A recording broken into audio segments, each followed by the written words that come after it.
Vamos al Evangelio de Mateo, capítulo 6, y vamos a leer los versículos 16 al 18. Evangelio de Mateo, capítulo 6, versículos 16 al 18. Dice así nuestro Señor Jesucristo: cuando ayunéis, no seáis austeros como los hipócritas, porque ellos demudan sus rostros para mostrar a los hombres que ayunan. De cierto os digo que ya tienen su recompensa. Pero tú, cuando ayunes, unge tu cabeza y lava tu rostro, para no mostrar a los hombres que ayunas, sino a tu Padre que está en secreto. Y tu Padre que ve en lo secreto te recompensará en público.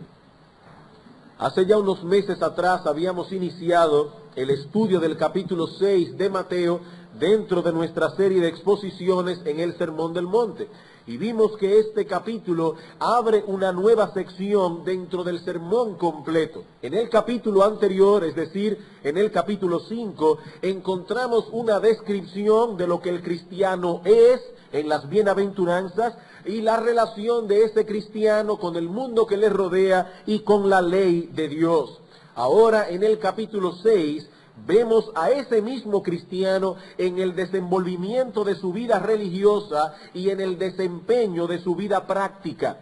Este capítulo, habíamos dicho, posee una doble división que podemos detectar fácilmente. En los versículos 1 al 18 tenemos al cristiano y lo que podríamos llamar su vida religiosa. El cristiano y su vida religiosa. En los versículos 2 al 4 el Señor nos habla de dar limosna. En los versículos 5 al 15 de la oración y en los versículos 16 al 18 del ayuno. Por supuesto, hermanos, esas no son las únicas actividades piadosas a las que el cristiano se dedica, pero de una forma u otra, estas encierran todas las demás. El cristiano hace misericordia, tiene comunión con Dios y somete sus apetitos y deseos con fines y propósitos espirituales. O usando los tres ejemplos que el Señor usa aquí, podemos decir que el cristiano da al necesitado, el cristiano ora y el cristiano ayuna. Eso es lo que encontramos en los versículos 1 al 18. Y en los versículos 19 al 34 encontramos a este mismo cristiano, pero ahora en el desempeño de su vida práctica. El cristiano no solo debe ocuparse del cuidado de su alma y de su vida de piedad, aunque él no es de este mundo, aún sigue viviendo en él. Y por lo tanto al cristiano le preocupa el comer, le preocupa el beber, el vestir, la crianza de los hijos, el asunto de la vivienda, etcétera. Este hombre vive delante de Dios, pero no solo en lo concerniente a su vida de piedad y a su religión, sino también en lo concerniente a los afanes de este mundo. Ese es básicamente el tema del capítulo 6 de Mateo. Hace un tiempo ya que comenzamos a considerar la primera de estas dos secciones, la que va del versículo 1 al 18, una sección que pretendemos concluir en el día de hoy. Al igual que con los dos temas anteriores, el Señor abre su enseñanza sobre el ayuno con una presuposición, y es que los cristianos ayunarán, lo mismo que harán misericordia, lo mismo que orarán. Noten el versículo 2 del capítulo 6. Cuando pues des limosna. No hay una orden aquí a dar limosna. El Señor está presuponiendo que si somos cristianos haremos misericordia. Versículo 5. Y cuando ores, el mismo patrón. No hay una orden aquí para orar, pero Cristo presupone que si somos cristianos oraremos. Y ahora llegamos al versículo 16 y que dice: cuando ayunéis, no seáis austeros como los hipócritas, etcétera, etcétera. El Señor no está criticando aquí a los que ayunan. Él está presuponiendo más bien que sus discípulos ayunarán, pero les advierte que al hacerlo deben vigilar atentamente sus motivaciones. Ellos no deben ayunar como los hipócritas. ¿Y cómo oran los hipócritas? Ellos demudan sus rostros, se ponen ropas raídas para mostrar a los hombres que ayunan. ¿Y qué dice Cristo? Los tales ya tienen su recompensa. Sino que más bien debemos ayunar con la conciencia de que lo hacemos únicamente para Dios y delante de Dios. Y esto nos trae, hermanos, una vez más al punto que mencionábamos al inicio de este capítulo cuando estudiamos el versículo 1. Debemos hacer lo correcto en nuestra vida religiosa, pero con una motivación correcta. Debemos hacer lo correcto, pero con una motivación correcta. Hermanos, no basta con estar en el lugar correcto, en el momento correcto, hablando y haciendo lo que es correcto. Eso no basta. La pregunta es, ¿por qué estás allí en ese preciso momento haciendo lo que estás haciendo? Todos hemos venido supuestamente en esta mañana aquí a adorar a Dios, pero hermanos, pueden estar seguros de que cuando estábamos cantando y elevando nuestros corazones al Señor, algunas alabanzas eran aceptas delante de Dios y otras no. ¿Por qué? Porque no basta con estar en el lugar correcto, expresando con nuestras bocas las palabras correctas, no. La pregunta es, hermano, ¿por qué estás aquí haciendo lo que estás haciendo en este preciso momento?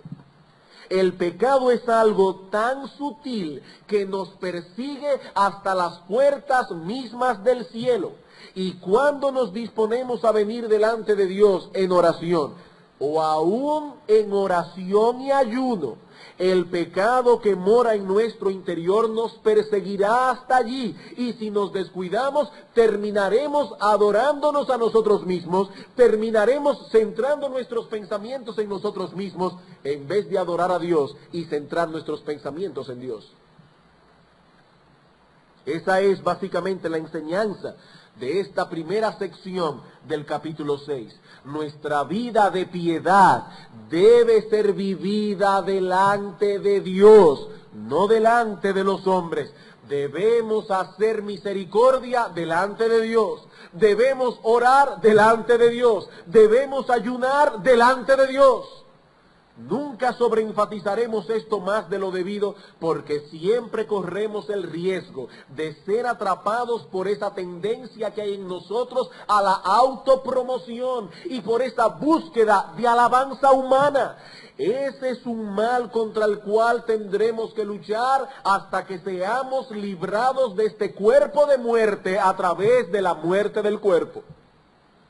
Es algo que estará allí hasta que lleguemos, hermanos, al final de nuestra carrera cristiana. Habiendo concluido hace unos domingos atrás la parte que trata sobre la vida de oración del creyente, en la mañana de hoy enfocaremos el ayuno. Pero debido a que existen ciertas distorsiones en lo tocante a este tema, es saludable que iniciemos nuestro estudio enfocando algunas consideraciones preliminares acerca del ayuno, y entonces podremos dedicarnos más específicamente a la enseñanza que el Señor nos da en nuestro texto acerca del asunto. Comencemos entonces, hermanos, con nuestro primer encabezado. Algunas consideraciones preliminares acerca del ayuno. Con el tema del ayuno ocurre un hecho muy curioso. Y es que no es mucho lo que se habla de él hoy día en ciertos círculos evangélicos. Algunas personas desconocen por completo lo que es el ayuno, o cuándo o por qué el cristiano debe ayunar. Y consecuentemente, aún profesando ser cristianos, hay personas que nunca han ayunado en su vida. Ellos saben que hay algo que lleva ese nombre, pero piensan que se trata de un asunto que solo practican ciertas personas. Personas de un alto calibre espiritual, o en el peor de los casos, personas fanáticas, personas que tienden a ser exageradas en el desempeño de su religión. Sin embargo, hermano, si usted hace un ejercicio muy simple, no tiene que saber hebreo, ni tiene que saber griego. Si usted toma una concordancia de las Escrituras y busca allí la palabra ayuno, se dará cuenta que la Biblia menciona este tema con cierta frecuencia. En el Antiguo Testamento se menciona el ayuno en unos 40 textos, y en el Nuevo Testamento en unos 30. Y aunque debemos admitir que no se nos da en la Biblia una definición del ayuno, ni tampoco, escuchen bien, ni tampoco hay en la Biblia un mandato explícito que obligue al creyente a ayunar. No hay ningún mandato en la Biblia que nos dice que debemos ayunar. Aún así tenemos en las Escrituras suficiente información como para saber lo que es el ayuno y cómo se lleva a cabo, y para saber que debemos ayunar, para ser impulsados a ayunar. Y lo que vamos a hacer en este primer punto, en estas consideraciones preliminares acerca del ayuno, es responder 3 preguntas claves acerca de este tema. Podríamos buscar más preguntas. Estas fueron elegidas para poder traer nuestra enseñanza a la iglesia. Primera pregunta: ¿por qué razón hay tanta ignorancia y aún predisposición en algunos círculos evangélicos en lo tocante al tema del ayuno? Ve ahí, hermanos, nuestra primera pregunta. Hemos dicho que de ese tema no se habla mucho. La pregunta es ¿por qué? ¿Por qué razón hay tanta ignorancia? ¿Por qué razón hay tanta predisposición en algunos círculos evangélicos en lo tocante al tema del ayuno? Bueno, la verdad es que la respuesta es múltiple. Elegimos 3, las más representativas. En primer lugar, porque muchos evangélicos han reaccionado al trasfondo católico romano del cual han salido. ¿Por qué hay tanta predisposición hacia este tema? Porque muchos cristianos evangélicos, la mayoría, hemos salido de un trasfondo católico romano y hemos reaccionado a él. La mayoría de nosotros proviene de un trasfondo católico romano. Y digo católico romano porque católicos somos todos. La palabra católico significa universal y la Iglesia de Cristo es universal. Pero aquella es católica romana, porque su sede está en Roma. Y la mayoría de nosotros hemos salido de ese trasfondo romanista. Y por lo tanto, la primera idea que forjamos del ayuno fue la de esa abstinencia de ciertos alimentos en ciertos periodos del año, con el fin de obtener ciertos méritos delante de Dios. Todos recordamos seguramente que en el tiempo de Cuaresma no se nos permitía comer carne, aunque paradójicamente sí se nos permitía comer pescado. Yo debo confesar abiertamente que si lo que se intentaba hacer era un sacrificio, para mí no es ningún sacrificio comer pescado. Pero sea que para usted sea o no un sacrificio dejar de comer carne y comer pescado, el punto es que ese tipo de ayuno no es el que encontramos en las Sagradas Escrituras. El ayuno no es algo que podemos premeditar con tanta precisión. Como decía hace un rato, no existe un solo mandamiento en la Biblia que ate al cristiano a guardar ciertos ayunos en épocas específicas. La única ordenanza de la ley con respecto al ayuno era aquel que se llevaba a cabo en el día de la expiación. Y como esa ley ceremonial ya no está en vigor porque Cristo la cumplió a la perfección, ese mandamiento ya no regula la vida del cristiano en el día de hoy. Tampoco se nos presenta el ayuno en la Biblia como un sacrificio por medio del cual podemos convencer a Dios de que nos conceda algo. Tal visión del ayuno, hermanos, en realidad es una deshonra a nuestro Dios, porque lo priva de su soberanía y pone muy en entredicho su misericordia, como si Dios demandara de los suyos una cuota de sacrificio para ablandar un poco su corazón.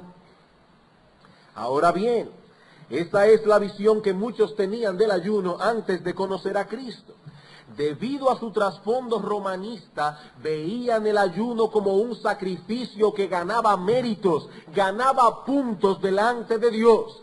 Y cuando estos hombres y mujeres vienen al conocimiento del Evangelio y comprenden que la salvación y todas las bendiciones que Dios nos da vienen a nosotros de pura gracia, entonces muchos tienden a menospreciar el ayuno como algo sin importancia e incluso como algo que es contrario a la esencia misma del mensaje evangélico. Y esa es indudablemente una de las razones por las que el ayuno es menospreciado en algunos círculos evangélicos. Hemos reaccionado y casi nunca las reacciones son buenas. Casi nunca las reacciones son buenas. Al rechazar ese sistema pagano de méritos y sacrificios, echaron fuera también una práctica que nada tiene que ver en realidad con esa visión distorsionada de la vida cristiana que emana de la Iglesia Católica Romana. En segundo lugar, se habla y se practica poco el ayuno porque muchos cristianos hoy día desconocen lo que ha sido la práctica del pueblo de Dios en el pasado. Y por lo tanto, al evaluar sus vidas cristianas, ellos lo hacen a la luz de lo que vemos a nuestro alrededor en el cristianismo actual. Si es normal que no se le dé mucha importancia al ayuno entre los cristianos que conocemos, entonces nos sentimos normales si tampoco le damos importancia. Pero lo cierto es, hermanos, que esa forma de ver la vida cristiana no es normal. Para nosotros en nuestra generación es normal. Y como no tenemos un parámetro para comparar, si nuestra normalidad no es una anormalidad, entonces creemos que somos normales cuando en realidad somos anormales. Vamos a suponer por un momento, hermanos, y lo que voy a decir es una tontería, pero vamos a suponerlo porque ilustra el punto. Vamos a suponer que un niño nace en una aldea remota que no tiene ningún tipo de contacto con la civilización. Y supongamos que en esa aldea todas las personas cojean debido a que tienen un problema congénito, excepto ese niño y su hermano mayor. Por un tiempo, este niño piensa que tanto él como sus hermanos son anormales, porque todo el mundo en la aldea cojea, menos ellos dos.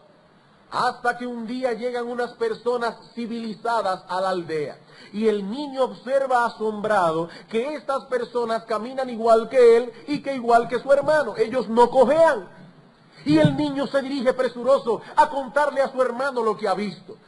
Ellos no saben ahora qué pensar. Por un tiempo ellos creían que nadie más caminaba sin cojera, pero ahora resulta que hay otras personas que caminan exactamente como ellos lo hacen. Pero todavía lo más sorprendente está por venir. Los niños se acercan a los extranjeros para saber cómo fue que adquirieron eso que ellos entienden que es una anormalidad. Pero estos les explican que en realidad ellos no eran anormales en ningún sentido. Que lo más normal y natural es que las personas caminen como ellos caminan. Y entonces toda la aldea descubre por primera vez que el defecto no estaba en los niños, sino más bien en ellos. El tener un parámetro de comparación les permitió por primera vez determinar lo que es normal y lo que no lo es. Hermanos, algo similar ha ocurrido en cierto modo con el cristianismo actual. Podemos decir con pena y con tristeza que existe en nuestra generación una ignorancia bastante generalizada de lo que ha sido nuestra historia. Y al desconocer nuestro pasado, hemos perdido también un buen punto de referencia para evaluarnos a nosotros mismos y nuestra propia experiencia cristiana. Y tal vez lo que nosotros creemos que es normal, nuestros padres en la fe lo hubiesen visto muy anormal. Cuando estudiamos la historia de la iglesia nos damos cuenta que en el pasado era muy común para los cristianos ayunar. Basta con leer algunas de las biografías de esos hombres del pasado a quienes podemos considerar nuestros padres en la fe. David Brainerd, George Whitefield, George Mueller, y encontrarán allí la historia de hombres que sabían lo que era depender de Dios, no solo en oración, sino también en ayunos. Y ahora yo me pregunto, hermanos, ¿eran estos cristianos en algún sentido exagerados y anormales? ¿O reflejan esos hombres y esas mujeres el tipo de vida que encontramos, el tipo de vida piadosa que encontramos en las Sagradas Escrituras al leer la historia del pueblo de Dios, tanto en el Antiguo Testamento como en el Nuevo Testamento? Hermanos, ¿cuál de los dos estilos de vida se encuentran más cerca a la experiencia bíblica? ¿El nuestro o el de ellos?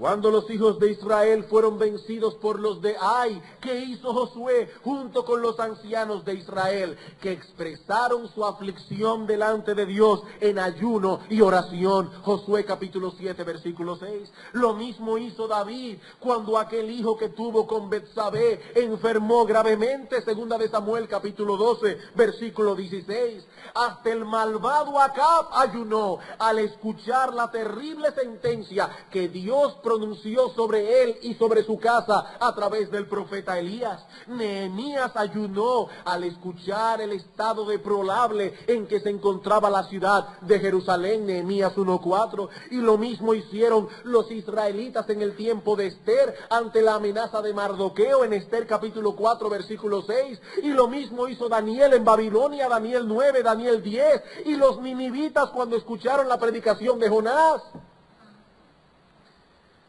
Y si alguien piensa que todos estos ejemplos pertenecen al Antiguo Testamento, solo tendríamos que añadirle a esa lista de nombres el nombre de nuestro bendito Señor y Salvador Jesucristo, que cuando iba a iniciar su ministerio y a enfrentarse cara a cara con Satanás, ayunó en el desierto 40 días y 40 noches. O podemos añadir a la lista el nombre de Pablo, que en su currículum ministerial dice en muchos desvelos y ayunos. O podemos añadirle a la lista el nombre de Cornelio, o podemos añadirle a la lista el nombre de la iglesia primitiva, según nos relata Lucas en Hechos capítulo 13, versículo 2, en Hechos capítulo 14, versículo 23. Hermanos, estos ejemplos deben ser suficientes para hacernos ver que la experiencia de los hombres que nos han precedido en ninguna manera era una experiencia extraña al pueblo de Dios. Somos nosotros, hermanos, los cristianos del siglo XX, los que estamos desfasados en ese sentido. Al desconocer nuestra historia, miramos a nuestro alrededor y pensamos que lo que está sucediendo es normal, cuando, hermanos, no es normal en algunos aspectos. Y eso no ocurre únicamente con el asunto del ayuno. No, eso ocurre con muchas otras prácticas de la iglesia cristiana hoy. Algunos nos miran con extrañeza cuando hablamos en esta iglesia de guardar el día del Señor. O cuando observan que en nuestra iglesia no hacemos un llamado público a los pecadores para hacer una decisión por Cristo. Lo que era normal se ha convertido en algo anormal. Y muchas cosas que hoy son normales, como hacer ese tipo de llamamiento, serían observadas con pena y probablemente con desagrado y extrañeza por parte de muchos de los santos que nos han precedido. Ahora, hermanos, yo no quisiera ser malentendido en esto que estoy diciendo. Ninguna práctica es lícita por ser antigua y ninguna práctica es ilícita por ser novedosa. No, hermanos, no es la edad lo que hace la diferencia, es la Biblia.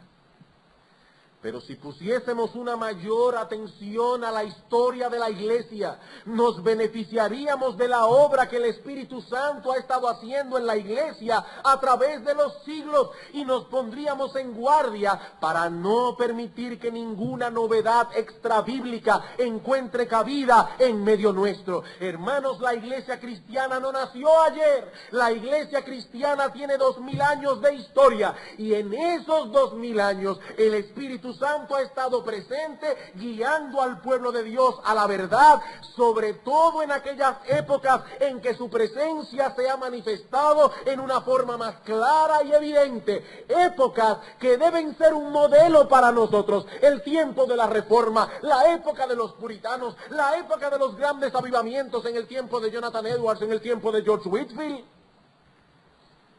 Son épocas modelos. Épocas en que el Espíritu Santo se derramó sobre la iglesia en una forma muy especial. Y cuando la iglesia se desconecta de esa historia, corre el peligro de perder de vista parámetros adecuados por medio de los cuales podemos evaluar nuestra propia experiencia cristiana. Oh hermanos, yo tengo la convicción, la plena y total convicción de que la vida cristiana de muchos sería mucho más rica y mucho más profunda si emplearan una buena parte del tiempo que emplean viendo televisión, leyendo buenas biografías. Buenas biografías. El hombre es un ser que aprende por imitación y la Biblia nos manda a considerar la conducta de esos hombres que dieron muestras claras de fidelidad para que las imitemos. Sus vidas serán un gran estímulo para nosotros, por cuanto ellos fueron a su vez imitadores de Cristo. Filipenses capítulo 3. Hermanos, estamos en un nuevo año. Es el tiempo de hacer la lista de los libros que van a leer durante el año. Incluyan buenas biografías. Incluyan buenas biografías. Filipenses capítulo 3, versículos 17 y 19. Hermanos, sed imitadores de mí. Pero no solo de Pablo. Y mirad a los que así se conducen según el ejemplo que tenéis en nosotros. ¿Y por qué el apóstol Pablo estaba tan empeñado en que estos cristianos de Filipos tuvieran buenos ejemplos a imitar? Lean el versículo 18. Porque por ahí andan muchos, de los cuales os dije muchas veces, y aún ahora lo digo llorando, que son enemigos de la cruz de Cristo, el fin de los cuales será perdición, cuyo Dios es el vientre, y cuya gloria es su vergüenza, que solo piensan en lo terrenal. Hermanos, la razón por la cual nosotros debemos poner nuestros ojos en buenos ejemplos cristianos y debemos dar esos ejemplos es que por ahí andan muchos malos ejemplos. Y esos malos ejemplos son los que más llaman nuestra atención por causa de la corrupción interna que hay en nosotros. Necesitamos urgentemente buenos modelos a copiar porque vivimos en una época llena de depravación.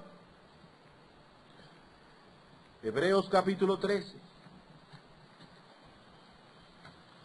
Hebreos capítulo 13, versículo 7. Acordaos de vuestros pastores, que os hablaron la palabra de Dios. Considerad cuál haya sido el resultado de su conducta e imitad su fe. Primera de Pedro, capítulo 3. Pedro capítulo 3. El apóstol Pedro hablando a las mujeres cristianas, dice: mujeres, ustedes deben tener este tipo de carácter que es lo que adorna a una mujer, es lo que hace hermosa a una mujer. Pero así como ustedes copian las modas que a otros se le inventa y se le ocurre ponerse, de esa misma manera, dice Pedro, imiten también. Pero aquellas mujeres que deben ser imitadas, versículo 5. Porque así también se ataviaban en otro tiempo aquellas santas mujeres que esperaban en Dios, estando sujetas a sus maridos, como Sara obedecía a Abraham llamándole Señor, de la cual vosotras habéis venido a ser hijas, si hacéis el bien sin temer ninguna amenaza. Mujeres cristianas, ¿cuáles son vuestros modelos? Lady Diana. ¿Cuáles son vuestros modelos? Pedro dice: vuestros modelos son esas santas mujeres del Antiguo Testamento que esperaban en Dios, eran mujeres piadosas, eran mujeres sumisas.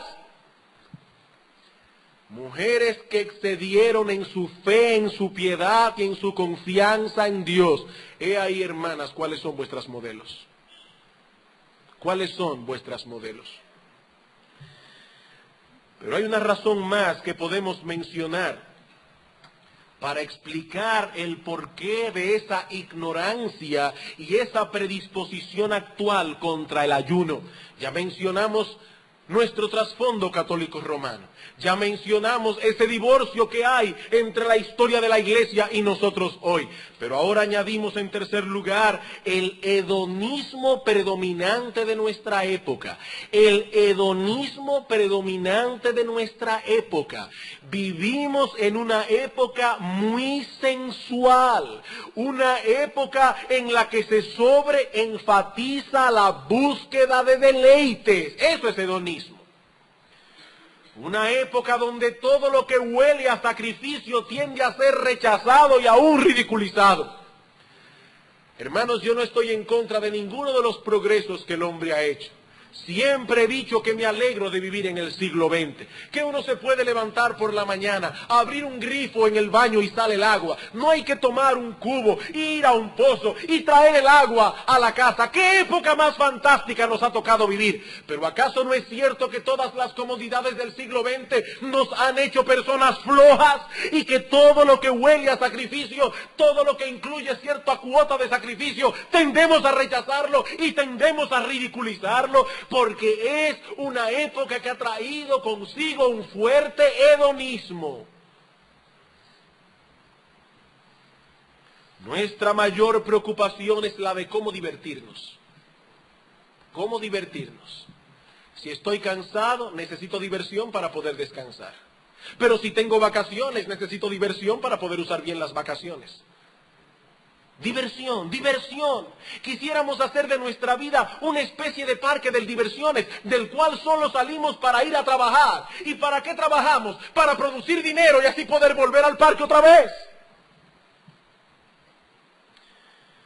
Somos como aquellos hombres que Pedro describe en su carta en 2 de Pedro capítulo 2, versículos 12 y 13. Pero estos, hablando de esos hombres, hablando mal de cosas que no entienden, como animales irracionales, nacidos para presa y destrucción, perecerán en su propia perdición, recibiendo el galardón de su injusticia. Y oigan cuál es el mal de estos hombres, ya que tienen por delicia el gozar de deleites cada día. Hay que tenerle un horario de diversiones. Alguna película que ver, algún paseo que dar, alguna comida fuera que comer. Una época hedonista. ¿No es esa, hermanos, la característica primordial de nuestra generación? El apóstol Pablo en 2 Timoteo, capítulo 4, escribió proféticamente una descripción de lo que habría de ser nuestra época actual. 2 Timoteo capítulo 3, versículos 1 al 5. También debes saber esto, Timoteo, que en los postreros días vendrán tiempos peligrosos. ¿Y por qué serán peligrosos esos días? Porque habrá hombres amadores de sí mismos, avaros, vanagloriosos, soberbios, blasfemos, desobedientes a los padres, ingratos, impíos, sin afecto natural, implacables, calumniadores, intemperantes, crueles, aborrecedores de lo bueno, traidores, impetuosos, infatuados, amadores de los deleites más que de Dios. Hermanos, eso pudo haberlo escrito un periodista que estaba ayer en la ciudad de París o en la ciudad de Nueva York. Pero no fue un periodista en París o en Nueva York que escribió esto. Fue Pablo hace 2000 años, inspirado por el Espíritu Santo. Pero pudo haber sido escrito hoy acerca de nuestra generación. ¿Y cómo podemos esperar que un tema como el ayuno sea bien recibido cuando nosotros mismos hemos sido atrapados, hemos sido influenciados por esa cultura del deleite?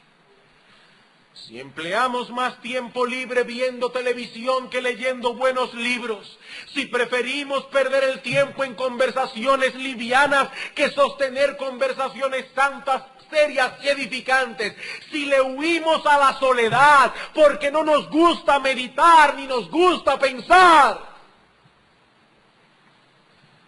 ¿cómo vamos a recibir un tema como el ayuno con agrado?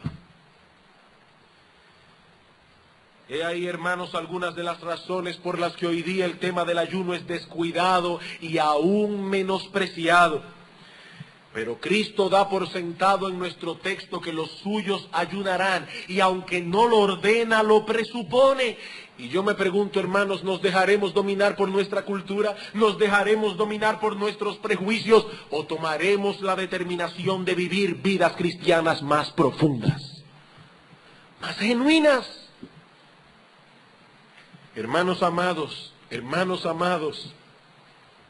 la iglesia de Cristo de nuestra generación necesita desesperadamente del testimonio de hombres y mujeres que decidan tomar el cristianismo en serio, que decidan nadar en contra de la corriente si es necesario con tal de volver al patrón bíblico.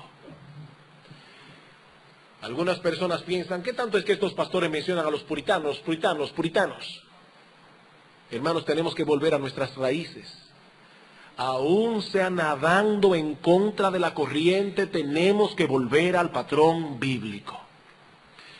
¿Y cuán diferente sería el impacto de la iglesia en nuestra generación si muchos tomaran esa determinación con la ayuda y en dependencia del Espíritu de Dios? Ay, hermanos,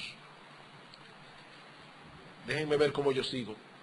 No puedo quedarme únicamente en esta pregunta. Dijimos, vamos a dar 3 preguntas.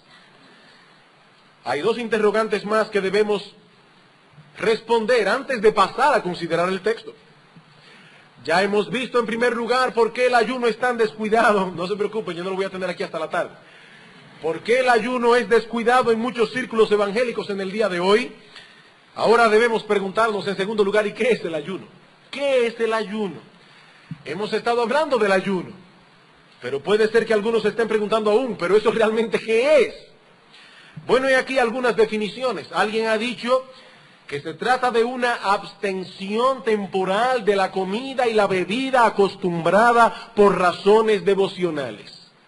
¿Qué es el ayuno? Una abstención temporal de la comida y la bebida acostumbrada, pero por razones devocionales.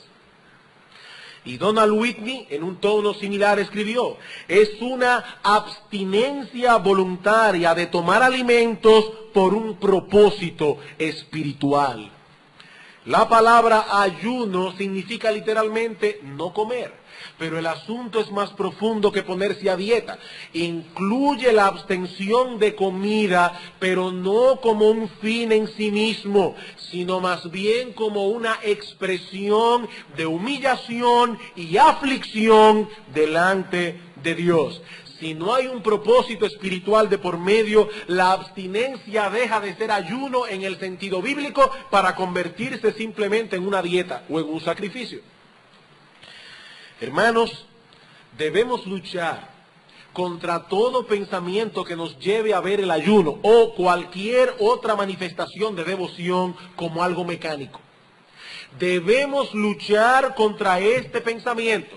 Si hago esto, obtendré esto otro a cambio. No, hermanos, el dejar de comer no nos hará más espirituales. El dejar de comer no inclinará el corazón de Dios más de lo que ya está. El dejar de comer no logrará que el corazón de Dios se enternezca. Mira, oh Dios, cómo estoy aquí pasando hambre. ¿Acaso no te da pena de mí? A ver si Dios me responde lo que yo quiero. Hermanos, si esa es la visión que tienes del ayuno, no solo tienes una visión distorsionada de esa práctica piadosa, tienes una visión distorsionada de Dios, del Dios mismo. No ayunamos para ablandar el corazón de Dios, hermanos. Lo hacemos porque en ciertas circunstancias es apropiado que echemos a un lado todo aquello que pueda ser motivo de distracción para dedicarnos de manera especial y por alguna razón especial a la oración y la meditación. Esto nada tiene que ver con esa idea platónica de que la materia es mala y de que lo único bueno es el espíritu. Por lo tanto, voy a golpear mi cuerpo para poder fortalecer el alma. No. Dios nos manda a cuidar nuestro cuerpo lo mismo que nos manda a cuidar nuestras almas. Pero tenemos que reconocer que el cuidado de nuestro cuerpo ocupa casi todo nuestro tiempo. Vivimos cuidando el cuerpo. Porque el cuerpo vive demandando cosas, demandando comida, demandando bebida, demandando descanso. Estamos normalmente muy ocupados satisfaciendo las demandas de nuestro cuerpo, de modo que queda muy poco tiempo para la meditación y la oración. Y hay ciertas situaciones que vienen sobre nosotros que nos moverán a buscar el rostro de Dios. No solo en oración, sino también en ayuno, echando a un lado cosas que son lícitas, como el comer o el beber. ¿Pero para qué? ¿Para que a Dios le dé pena? No, para no tener ninguna distracción en nuestra búsqueda de Dios. El comentarista John Brown dice al respecto: cuando la mente y el corazón están bien amarrados con algún asunto, especialmente si se trata de un asunto serio y triste, habrá una indisposición a probar alimentos. Y en ese estado de mente, producido por un profundo sentido del mal del pecado y de la suprema importancia de las cosas invisibles y eternas, el refrenarnos de tomar alimentos será una expresión natural de nuestro sentido de indignidad y de la comparativa insignificancia de todas las cosas terrenales. Y más adelante añade Brown: el ayuno, es decir, la abstinencia total o parcial de alimentos, parece haber estado relacionada en todas las edades del mundo con períodos peculiares de solemne devoción. Y eso nos lleva de la mano a una tercera pregunta: ¿cuándo es apropiado para un hijo de Dios ayunar? ¿Cuándo es apropiado para un hijo de Dios buscar a Dios de ese modo? Bueno, cuando rastreamos en las Escrituras la práctica del ayuno, ya sea a nivel individual o colectivo, encontramos que el pueblo de Dios solía ayunar en las siguientes circunstancias. Y yo no voy a ampliar esto con detalles, ya que lo hicimos en un sermón anterior, en el cual hablamos del ayuno mucho más ampliamente. Pero por un lado, vemos que el pueblo de Dios ayunaba cuando se encontraba en medio de un gran pesar por causa de su pecado delante de Dios. Hay momentos en que sentimos la lepra de nuestro pecado en una forma inusual. Y en esos momentos es apropiado que el pueblo de Dios venga delante de Dios, no solo en oración, sino también en ayuno. Por ejemplo, Daniel ayunó en Babilonia como una manifestación de dolor ante los pecados del pueblo. Y lo mismo hizo Esdras. Dice Esdras 10, no comió pan ni bebió agua porque se entristeció a causa del pecado de los del cautiverio.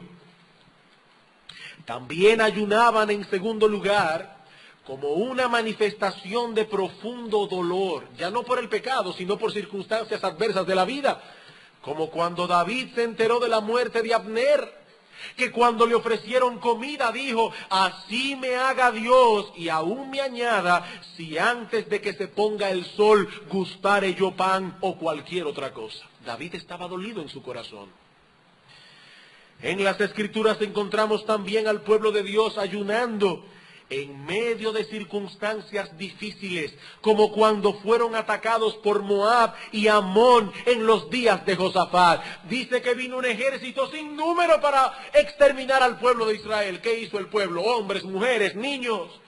Vinieron delante de Dios, no solo en oración, sino también en ayuno, y Dios les dio gran victoria. Segunda de Crónicas, capítulo 20. También pueden leer en sus casas la historia de Esther. Y verán cómo la oración acompañada de ayuno juega un papel protagónico en toda la historia del libro de Esther. En una circunstancia difícil, pero Dios le dio la victoria a su pueblo. Y en cuarto lugar, podemos añadir que el pueblo de Dios ayunaba cuando necesitaba la dirección y capacitación de Dios en medio de tareas difíciles. No en medio de circunstancias adversas, en medio de tareas difíciles. Por ejemplo, el Señor Jesucristo ayunó 40 días en el desierto antes de comenzar su ministerio. Siendo el Hijo de Dios encarnado, dependía totalmente del Padre. Y ese sentido de dependencia lo movía a buscar el rostro de Dios. No solo en oración, repito, sino también en ayuno. Y ese mismo patrón lo vemos en la iglesia primitiva, que tanto en Hechos 13:2 como en Hechos 14:23 buscaron la dirección de Dios en el contexto de la selección de sus líderes. ¿Y cómo lo hicieron? En ayuno y oración. Hermanos, en todos estos ejemplos vemos el mismo patrón. Estos hombres y mujeres no ayunaban para sobornar a Dios. No ayunaban para darle pena a Dios, para ablandar su corazón. No, su sentido de necesidad y dependencia los llevaba a ayunar. Y ahora yo me pregunto, esta generación que no ayuna como ellos ayunaban, ¿será que somos más poderosos que aquellos? ¿Será que somos más autosuficientes que ellos? ¿Será que tenemos menos cosas de que arrepentirnos? ¿O será que tenemos menos dificultades que enfrentar? ¿O será más bien, hermanos, que somos una generación más soberbia? ¿Que somos una generación que tiene una visión más ligera del pecado? Y una visión más ligera de los asuntos que tienen que ver con nuestras almas. Hermanos, somos una raza de gente necesitada, y por esa misma razón necesitamos buscar continuamente el rostro de Dios en oración. Y en ocasiones tendremos que hacerlo en una forma especial, apartándonos de todas las cosas, para dedicarnos con más ahínco y sin estorbo a tener comunión con Él. Eso es ayunar. Eso es ayunar. Tal vez se le ha puesto más énfasis a la mecánica del ayuno que a su esencia. La mecánica del ayuno. Pero se puede hacer esto, se puede hacer aquello. La mecánica. ¿Cómo se hace? No, hermano, la Biblia no plantea una forma rígida de ayunar. No. Puede ser un ayuno individual, puede ser un ayuno colectivo, puede ser un ayuno de un día, de más de un día, de menos de un día. Puede ser un ayuno total, no alimentos ni bebidas. Puede ser un ayuno parcial, como el ayuno practicado por Daniel, en Daniel capítulo 10, versículo 3, que consistió simplemente en abstenerse de manjares delicados, no comer carne ni comer vino por 3 semanas. Hermanos, el asunto no es la mecánica. El asunto es que sea de un modo u otro, debemos tener la disposición de venir delante de Dios y aferrarnos a Él como Jacob se aferró al ángel y decirle: Señor, en medio de esta aflicción que tengo, yo no te dejaré hasta que la bendición no venga sobre mí. Eso es lo importante en el ayuno. Hermano, ¿has sentido un dolor agudo por causa de tu pecado? ¿O te encuentras en medio de una situación aflictiva? ¿O en medio de alguna circunstancia difícil y necesitas la dirección de Dios? Si es así, el ayuno será un medio que Dios usará para traer sobre tu vida bendición abundante. ¿Sabes sobre todo qué bendición? La bendición de su presencia sobre ti. ¿Y por qué lo digo con tanta seguridad? Porque la Biblia lo promete. Escucha lo que Dios ha prometido en el Salmo 145, versículo 18. Cercano está Jehová a todos los que le invocan, y añade, a todos los que le invocan de veras. Cercano está el Señor a todos los que le invocan de veras. No a los que cumplen un ritual por las mañanas y antes de salir de sus casas se postran y dicen: Señor, bendíceme en este día en el nombre de Jesús, amén. No, hermanos. Dios está cercano a aquellos que le invocan con un sentido tal de urgencia y necesidad que en ocasiones encontraremos a ese hombre buscando el rostro de Dios, no solo en oración, sino también en ayuno. Bien, hermanos, he aquí algunas consideraciones preliminares que pensamos eran necesarias para la consideración de nuestro tema. Alguien pensará: pero el pastor no se le ocurrirá comenzar ahora a estudiar Mateo 6. Hermanos, en los últimos 5 minutos vamos a ver el significado del texto. Mateo capítulo 6. Vamos a durar el mismo tiempo que siempre. Ya vimos algunas consideraciones preliminares acerca del ayuno. Veamos ahora muy brevemente las direcciones del Señor en lo tocante al ayuno. ¿Qué dice el Señor? Cuando ayunéis, no seáis austeros como los hipócritas, porque ellos demudan sus rostros para mostrar a los hombres que ayunan.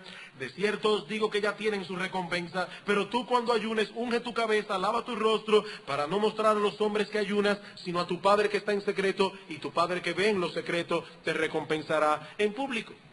Lo que el Señor nos dice aquí acerca del ayuno es en esencia lo mismo que ha dicho acerca del dar y acerca del orar. Su enseñanza básica es que debemos hacer todo eso para Dios, delante de Dios, para recibir la aprobación y la bendición de manos de Dios. Es evidente que el Señor se refiere aquí, en la primera parte de su directriz, a los fariseos. Los fariseos acostumbraban a ayunar 2 veces a la semana, los lunes y los jueves.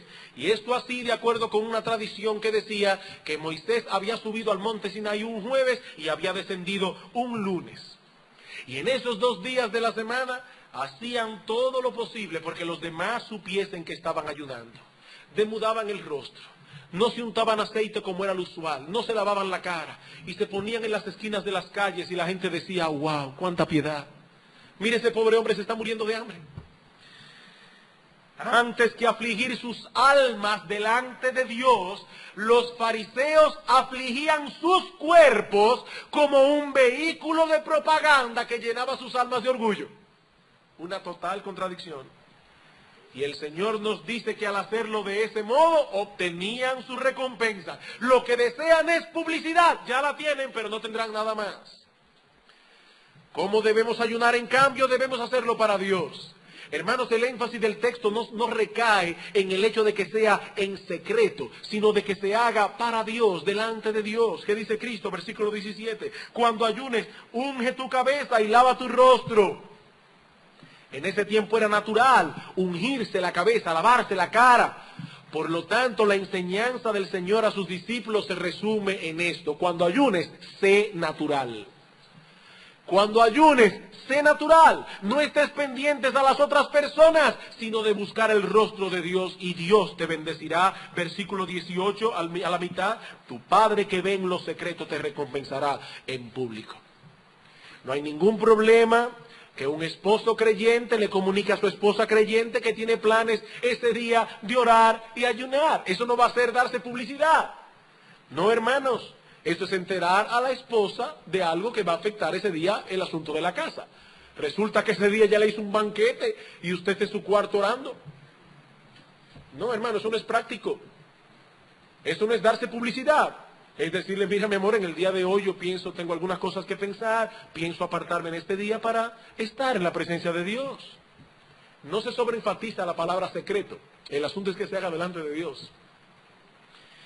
Es necesario que hagamos esta observación, no sea que alguien ponga tanto énfasis en la mecánica del ayuno que pierda de vista el principio que el Señor desea transmitirnos aquí. El punto es que en ese momento sentimos una profunda necesidad de Dios, que nos mueve a buscarle a Él, no la aprobación de los hombres, sino el rostro de Dios en una forma especial y particular. Hermanos, quiera Dios poner en nosotros un cada vez más profundo sentido de dependencia, de insuficiencia, de urgencia, que nos mueva a buscar a Dios más intensamente. Hermanos, mientras haya pecados que confesar, dolores intensos que aliviar, situaciones difíciles que enfrentar y decisiones cruciales que tomar, el ayuno será necesario. ¿Y hasta cuándo será eso? Hasta que lleguemos al cielo. Quiero concluir aquí leyendo un texto que se encuentra en Marcos capítulo 2. Marcos capítulo 2, versículos 18 al 20.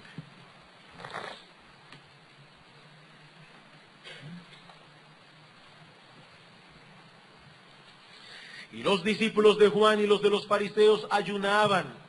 Y vinieron y le dijeron a Cristo, por supuesto, ¿por qué los discípulos de Juan y los de los fariseos ayunan y tus discípulos no ayunan? Jesús les dijo, ¿acaso pueden los que están de bodas ayunar mientras está con ellos el esposo? En este caso el esposo es el Señor. Entre tanto que tienen consigo al esposo no pueden ayunar. pero vendrán días cuando el esposo les será quitado, y entonces en aquellos días ayunarán. Hermanos, hoy estamos viviendo esos días. El esposo nos fue quitado, y hay muchas cosas que vienen a nuestra vida en las que quisiéramos tener a Cristo directamente hablando con nosotros. En esos momentos es necesario venir delante de Dios, no solo en oración, sino también en ayuno. Vamos a orar.